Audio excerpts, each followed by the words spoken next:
Guys, সারাদিন রোজা রাখার পর মাত্র ইফতারি করতে বসছি। আজকের ইফতারিটা ডিফারেন্ট আইটেমের। এটা হচ্ছে প্লেন পোলাও, আর হচ্ছে দেশি মুরগি দিয়ে আলু দিয়ে ঝোল করা হয়েছে। তো আমি লোভ সামলাতে না পেরে আমি খেতে বসে পড়েছি। অনেক মজা হয়েছে। হুম। অনেক টায়ার্ড গাইস, রোজা রাখার পর খেতে বসে অনেক ভালো লাগতেছে। হুম।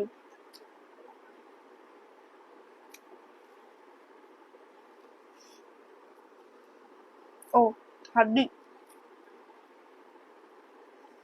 প্লেন পোলাওর সাথে অলওয়েজ তো রোস্ট করা হয়, বাট আমি মামাকে বলেছি যে দেশি মুরগি দিয়ে আলু দিয়ে একটু ঝোল করে তরকারিটা করতে। তো এই যে করেছে মাম্মা। হুম। হাড্ডি না। হুম।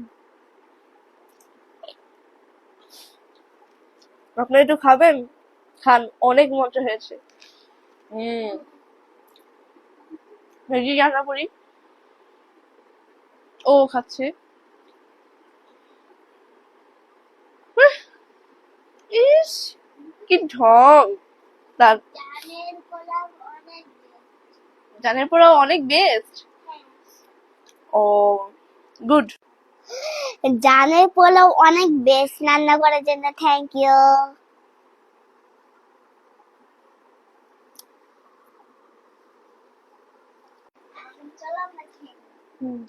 গাইস, আমি এখন খেয়ে নিই, আমি অনেক টায়ার্ড। সো গাইস, আজকের ভিডিওটি পর্যন্তই। সো আবার দেখবো নেক্সট ভিডিওতে। সো আল্লাহ হাফেজ। বাই। হুম।